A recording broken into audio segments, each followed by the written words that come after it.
பண்டைய காலத்தில் இந்த பூமியில் தர்மம் குற்றத் தொடங்கியது. அநியாயம் அதிகரித்தது. பெருமை, பொறாமை, ஆசை மனிதர்களின் இதயங்களை ஆட்கொண்டது. அந்த தருணத்தில் உலகிற்கு ஒரு பெரிய பாடம் சொல்ல ஒரு மாபெரும் வரலாறு உருவானது. அதுதான் மகாபாரதம். மகாபாரதம் என்பது ஒரு போர் கதை அல்ல.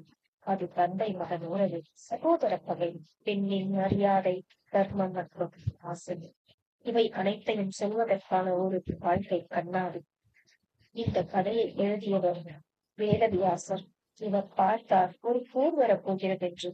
அந்த போரில் நல்லது கெட்டதும் எப்படி மோதப் போகிறது என்று. அந்த போர் நடந்த இடம் ஒரு விஷயத்தில். ஆனால் அந்த போர் இன்னும் பல தலைமுறைகள், பல சபதங்கள், பல தியாகங்கள் நடந்தன.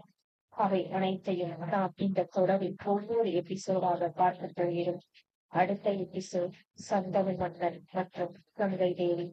இந்த மகா கதையை ஒன்றாக பயணிப்போம். இது கதை அல்ல, இது வாழ்க்கை.